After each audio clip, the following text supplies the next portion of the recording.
안녕하세요. 제가 근황에 대해서 찍어야지 하기도 하고 계속 실패를 했어요. 왜냐면 전해드릴 말이 너무 많으니까 말을 하다가 중구난방으로 말이 튀기도 하고 어떻게 편집을 해야 될지 모르는 경우가 있더라고요. 그래도 한 달 넘게 쉬었으니까 일단 영상을 찍어보도록 하겠습니다.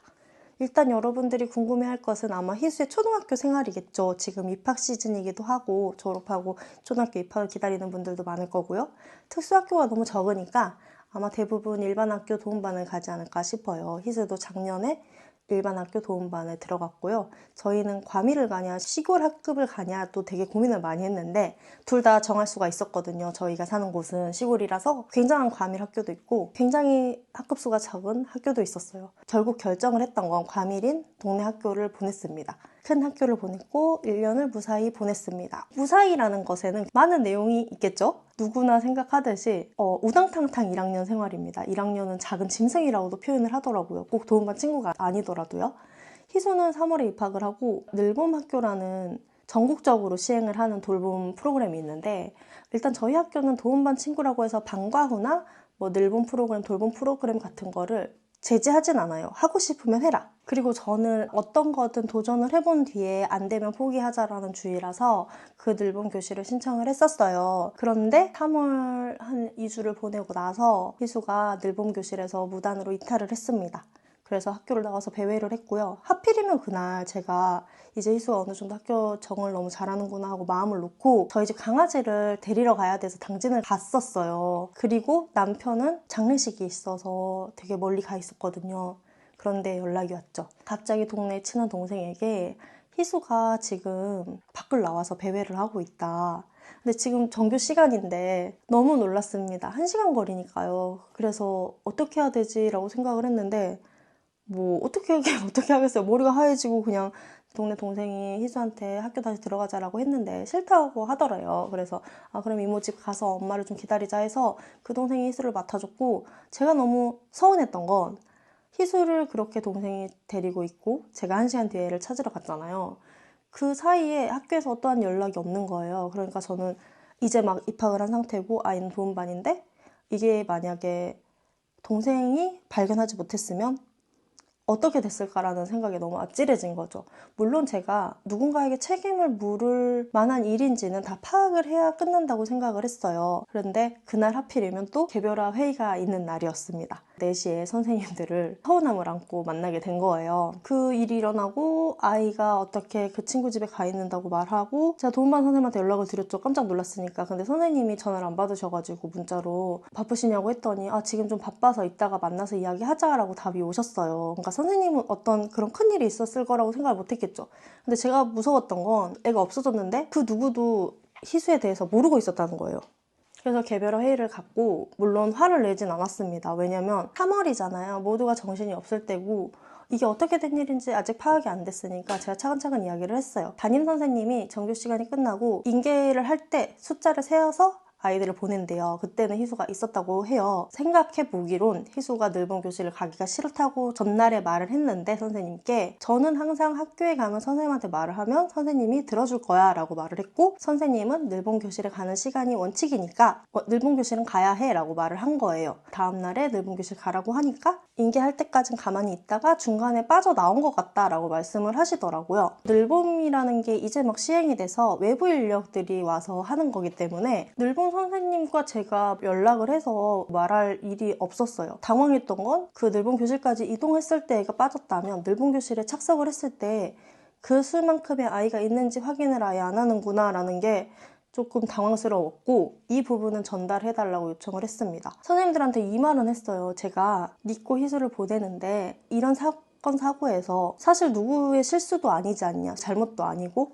그렇다고 희수의 잘못이라고 하기에는 이제 8살 된 아이기 때문에 많이들 일어날 수 있는 실수잖아요. 그런데 얘가 우리 집을 올 수가 없고 말이 원활하지 않으니 내가 더 걱정이 되는 건 맞다. 늘봄 교실을 안 하는 게 맞는 것 같다라고 하니까 고마웠던 건 너무나 두 분 다 아쉬워하시더라고요. 왜냐면 희수한테 무슨 일이 있을 거라고 생각을 못했던 것도 굉장히 적응을 잘했대요. 다른 친구를 돕기도 하고 도움반과 통합반을 혼자 왔다 갔다 거리는 게 희수뿐이라고 하셨어요. 그래서 선생님이 일부러 다른 반에 심부름 시키기도 하고 하면 엄청 잘하고 그러니까 무슨 문제가 생긴다면 희수는 아니겠거니 했던 거예요. 그래서 그런 마음도 다 이해를 했고 어쨌든 사고가 없었잖아요. 제가 말을 했기 때문에 더 신경 써주실 거라고 믿었고요. 저는 책임 소재를 묻고 싶지 않았어요. 일어날 수 있는 해프닝이라고 생각을 했거든요. 그 후에 선생님들도 너무 잘해주셨고 1년 내내 만족한 학교 생활이었습니다. 위치 추적기나 이런 건 더 신경 써서 달기는 했어요. 아이 알림이라고 학교 정문을 왔다 갔다 하면 알림 그 어플이 있는데 거기에 맞는 장치가 아직 배송 전이었어가지고 그게 없어서 더 크게 일어난 일이 아닌가 싶었습니다. 이때까지 영상을 찍으면 이 부분에서 말이 턱 막혀가지고 못했어요. 너무 조심스러웠거든요. 제가 마치 학교를 탓하게 되는 분위기가 될 수도 있고 또 이 영상을 보시는 분들이 학교가 어떻게 그러면 되냐 이렇게 말할 수도 있잖아요. 그런데 그런 것 같아요. 산다는 게 누구나 예측 가능한 삶을 살지는 않잖아요. 그러다 보니까 많은 사건 사고도 일어나고 내 인생도 아무리 평탄해도 내가 생각하지도 못했던 돌발 상황들은 항상 일어나요. 저는 그런 일부분이라고 생각을 했어요. 크게 다치지 않고 큰일이 없다면 해프닝으로 끝날 수 있는 일들이라고 생각을 했습니다. 정말 그냥 잘 끝난 일이었거든요. 별일 없이. 그 후에 도움반 선생님도 그러면 실무원을 희수한테 혹시 붙일까요? 라고 물어보셨어요. 그렇게 되면은 지금 도움받는 친구들에서 한 분이 빠져서 희수한테 옆에 오는 거잖아요. 그러면 더 도움이 필요한 친구들이 도움을 못 받는 거니까 저는 오히려 더 희수에게 심부름이라든지 책임감을 좀 길러줄 수 있는 독립적인 역할을 맡겨주셨으면 좋겠다라고 했습니다. 이런 일이 있다고 해서 아이를 굉장히 더 소중하게 아끼고 보호한다고 해서 나아질 일은 아니라고 생각을 했거든요. 저도 집에서 많이 노력하겠습니다 라고 하고 끝난 일이었습니다. 희수에 관련해서 연락이 한 2-3번 정도 왔었고 어떤 상황에서 희수가 이렇게 할 때 어떻게 지도를 하면 좋을까요? 라는 연락이 왔었어요. 그래서 선생님과 상담을 해서 집에서는 어떻게 하겠고 학교에서는 이렇게 해주세요 라는 대화를 많이 했었고 생각보다 통합반 선생님이 희수를 되게 신경 많이 써주시고 굉장한 많은 지도를 해주셨어요. 그리고 반 친구들도 아직 8살이라서 그런 걸 수도 있지만 희수를 굉장히 아껴주고 좋아하는 게 눈에 보였습니다. 등교할 때도 희수가 보이면 인사를 해주고요. 희수 혼자 들어가서 신발 벗고 할 때는 여자친구들이 막 우르르 몰려와서 같이 도와주기도 했고요. 2학기 상담 때는 선생님이 이렇게 1년 동안 성장한 도움반 친구들을 15년 교직생활에서 본 적이 없습니다 라고 해줬을 정도로 인사치레일 수 있죠. 그렇지만 엄마 입장에서는 굉장히 큰 말이잖아요. 큰 도움이 되는 말이잖아요. 그런 말씀도 해주셨고 장애인 체육대회라고 충남에서 주최하는 대회를 가서 수영으로 동메달도 땄습니다. 이게 1학년부터 6학년까지 다 모여서 수영 대회를 한 건데요. 1, 2등은 금상, 은상은 코치님까지 있는 굉장히 유망한 친구들이었어요. 다 고학년이었고요. 희수는 1학년 중에서 유일하게 메달도 따서 학교에서 교장 선생님께 앞에 나가서 상 받는 걸 해주셨어요. 원래 요즘에는 이런 게 잘 없는데 그거를 교실에서 틀어보면서 아이들도 희수에 대해서 굉장히 좋아하고 또 부러워했다고 학교 엄마들이 말씀해 주셨어요. 도움반 친구가 있는데 일반 친구와 교류가 될까라는 고민도 되게 많이 했는데요. 제가 다가가진 않습니다. 왜냐면 어떻게 대해야 할지 모르겠는 사람이 편할 수 없다고 생각을 하거든요. 그래서 저는 뭐 친해지고 싶은 마음이 되게 굴뚝 같지만 그렇다고 해서 대뜸 다가갈 수가 없더라고요. 그런데 11월? 12월? 아무튼 연말에 생일 초대장을 받아왔어요. 요즘 애들은 생일 초대장을 이렇게 주고 어머님 번호가 밑에 있고 참석할지 안 할지 이렇게 의견을 묻으시더라고요. 굉장히 고민을 많이 했는데 참석을 한다고 했습니다. 이유는 희수가 참관 수업을 2학기 때 했거든요. 그 2학기 때 참관 수업을 하는데 저는 2학기 개별화 회의 때 희수만큼 발전한 친구가 없습니다 라고 들었다고 했잖아요. 그 말을 듣고 나서 한 달 뒤에 참관 수업을 했어요. 그러다 보니까 무섭고 두려움도 있었지만 사실은 기대가 더 컸거든요. 우리 아이가 정말 잘하고 있나 보다 라고 생각을 하고 갔는데요. 저희 학교는 통합반 참관 수업을 하고 그 다음에 바로 도움반 참관 수업을 했어요. 근데 통합반 참관 수업을 갔더니 희수가 기어다니더라고요. 수업 시간에 40분 수업을 하는데 앉아있는 게 한 5분이었고 앞에 나가서 계속 서 있거나 뛰어다니거나 이런 모습을 저는 처음 봤어요. 그냥 들어본 적도 없었고 물론 선생님이 미디어 수업을 하면 희수가 조금 앞으로 나온다 이 정도로 전달을 해주시긴 했는데 그 정도가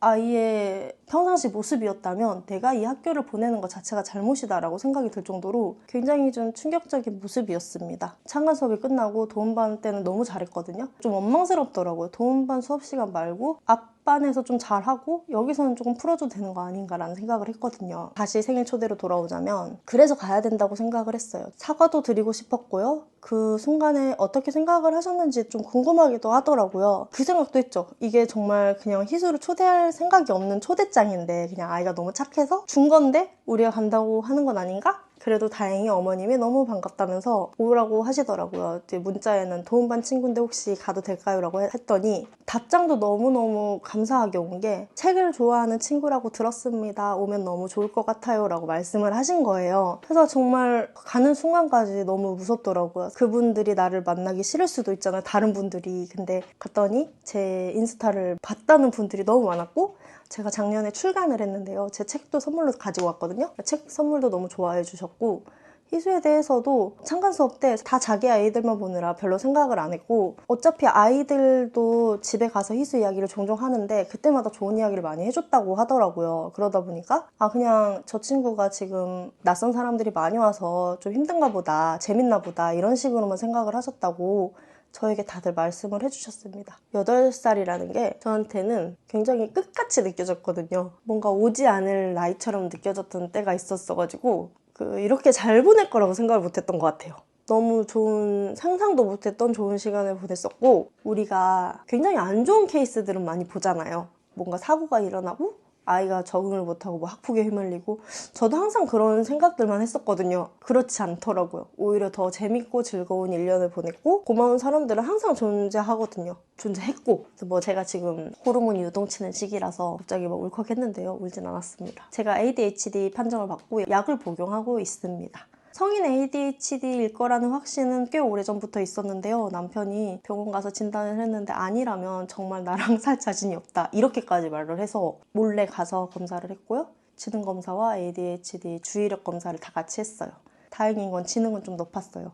그래서 아마 지금까지는 잘 살아온 거라고 하더라고요. ADHD 이야기를 하고 약을 먹어보니까 너무너무 다른 느낌을 받게 됐고 근데 문제는 이때까지 쌓아온 생활의 습관이라는 게 한 번에 바뀌지 않고 약을 먹는다고 해서 내가 다른 사람이 되는 건 아니에요. 단지 시야가 트이고 생각이 전환이 됩니다. 그리고 집중하기가 좀 더 쉽고요.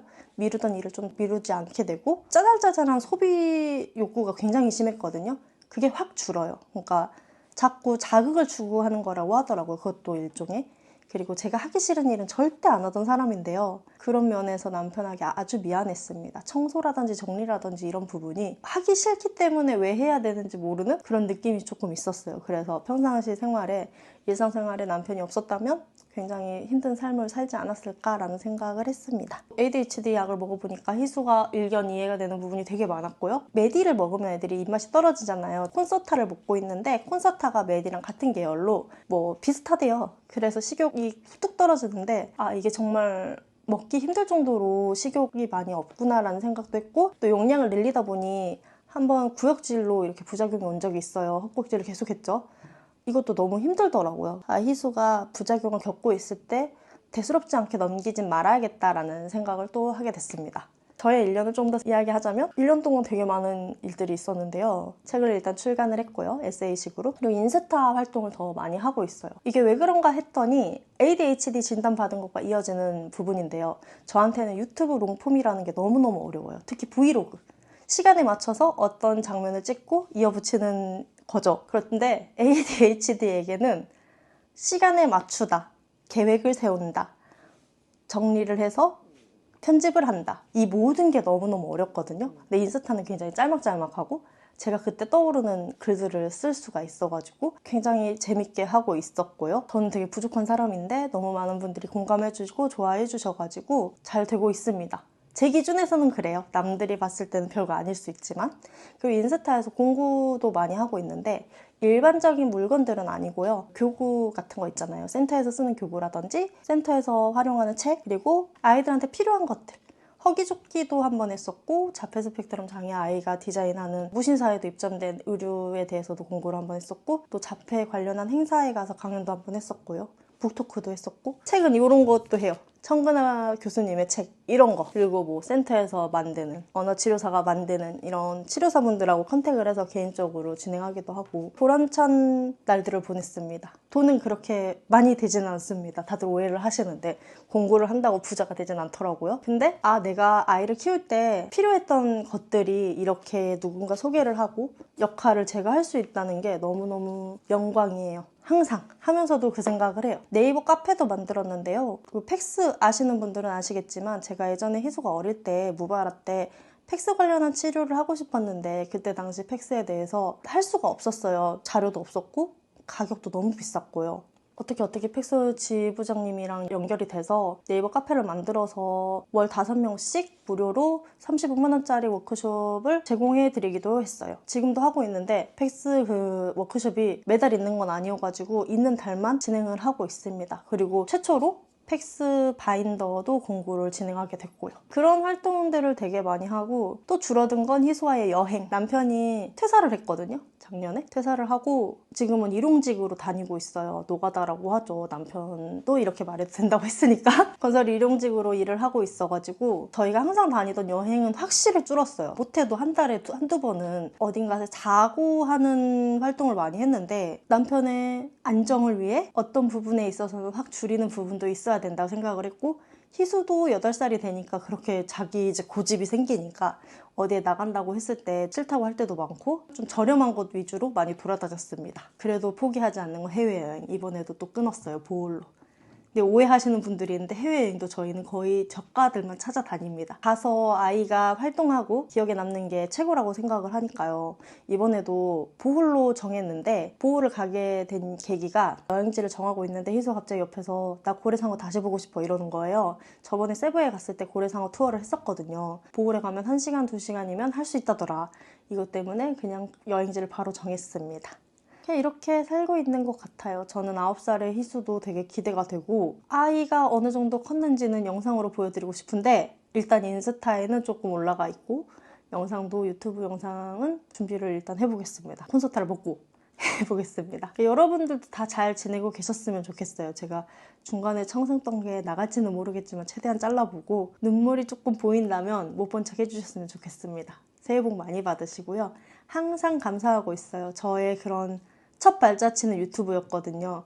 그게 여기까지 모여서 제가 지금의 저를 만들었다고 생각을 하니까 항상 감회가 새로워요. 감사하고 새해 복 많이 받으시고 혹시나 근황이 궁금하셨던 분들이 계셨다면 이걸로 조금 해결이 되셨으면 좋겠습니다. 저희 잘 살고 있고요. 아마 올해도 굉장히 잘 살 것 같아요. 새해 복 많이 받으세요.